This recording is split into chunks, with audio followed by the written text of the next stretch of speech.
Hello guys, welcome back to my channel. आज की इस वीडियो में मैं एक एकदम से यूनिक टॉपिक लेके आई हूँ जो कि मुझे डेफिनेटली पता है कि आप सभी के साथ कभी ना कभी लाइफ में या इस यूपीएससी के जर्नी में हुआ ही होगा।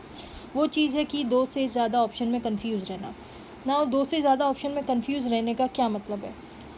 चाहे वो कोई भी ऑप्शन हो, जैसे कि कोचिंग ज्वाइन करे या ना करे, कौन सी कोचिंग ज्वाइन करे, ए बी या सी, कौन सी में जाए कौन सी में नहीं जाए, दोनों ही अच्छी है, क्या करे क्या ना करे, इसमें हमेशा कंफ्यूज रहने वाले हमेशा अपना टाइम वेस्ट करते हैं।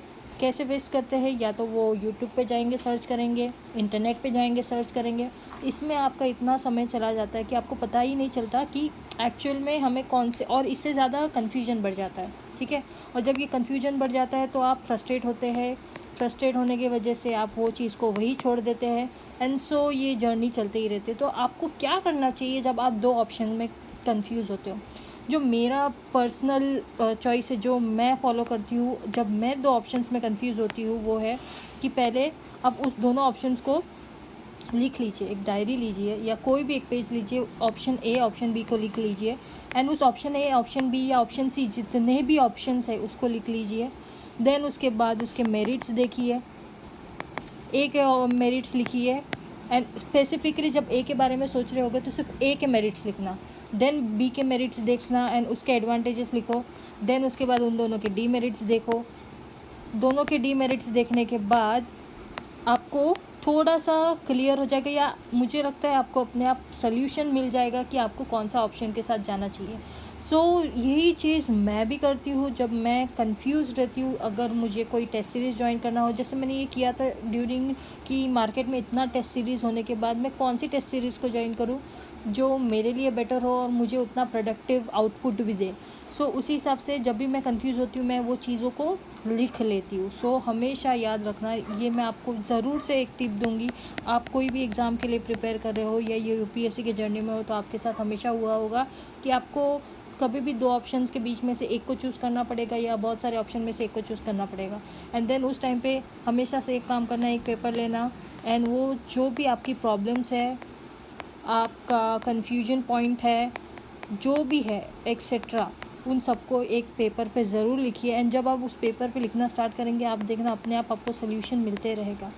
एंड यही चीज़ मैं हमेशा करती हूँ कि मुझे जब भी प्रॉब्लम होती है मेरे यूपीएससी के जर्नी में, किसी और के पास जाने से अच्छा मैं खुद को खुद से पूछती हूँ। आपका जो बेस्ट फ्रेंड होता है वो आप खुद होते हैं।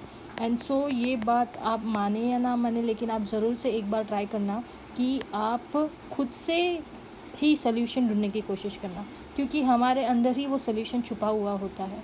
जब आप एक पेपर पे लिखना स्टार्ट करेंगे देन अपने आप आपको सल्यूशन भी दिमाग में आएंगे, क्योंकि आपकी जो इन्फॉर्मेशन जो ब्रेन में जो एक मेस्टअप होके रह गई होगी वो एकदम से ऑर्गेनाइज्ड होने लगेगी।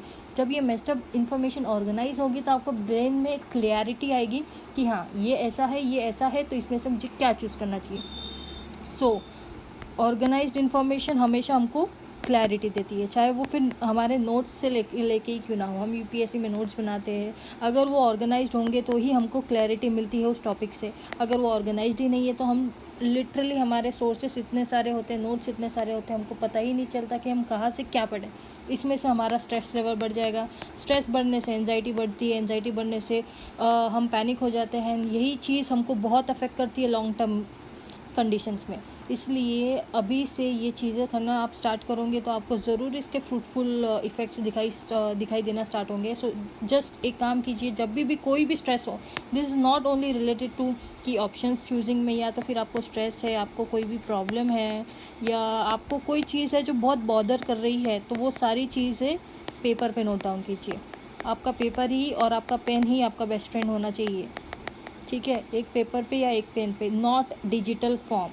आई एम सेइंग पेपर या पेन, पेपर से पेन पे, डिजिटल फॉर्म में नहीं। या जब आप पेपर पे लिखना स्टार्ट करेंगे आपके सारे थॉट्स जो है वो लाइन अप हो जाएंगे। वो लाइन अप थॉट्स जब आप हो जाएंगे तो वो चीज़ें आपके दिमाग से निकलना स्टार्ट हो जाएगी। एंड जैसे वो दिमाग से निकलना स्टार्ट होगी अपने आप आपको सॉल्यूशंस दिखाई देने लगेंगे, और इसी तरह से आपको अपने आप अपने सॉल्यूशन मिल जाएंगे। आप ज़रूर से इसको ट्राई करना। कोई भी 2 ऑप्शन में कन्फ्यूजन, मेरिट्स लिखो, एडवांटेजेस लिखो, ये ऑप्शन चूज़ करने के, ये ऑप्शन चूज़ करने के डिसएडवांटेजेस लिखो, सिमिलरली दूसरे ऑप्शन के साथ करो, एक सोल्यूशन आपके सामने आएगा, वो सोल्यूशन के साथ ज़रूर जाना, क्योंकि वो आपकी इनर वॉइस होगी एंड वही आपकी इनर वॉइस आपको रियल सक्सेस की तरफ लेके जाएगी। So this is all about today's video. I hope ये टेक्निक आपके लिए ज़रूर काम आएगी। अगर आपके किसी के भी ये काम आती है तो प्लीज़ कमेंट करके मुझे बताना कि आपको अगर सोल्यूशन मिला हो तो। एंड ज़रूर से कोई भी स्ट्रेस हो एंड स्ट्रेस लेवल को डिक्रीज़ करना हो, एंजाइटी को डिक्रीज़ करना हो, तो पेपर पेन लीजिए, लिखिए सारी प्रॉब्लम एंड आपको तुरंत ही सोल्यूशन मिल जाएगा। Thank you once again. I hope सब अच्छे होंगे and bye bye for this video.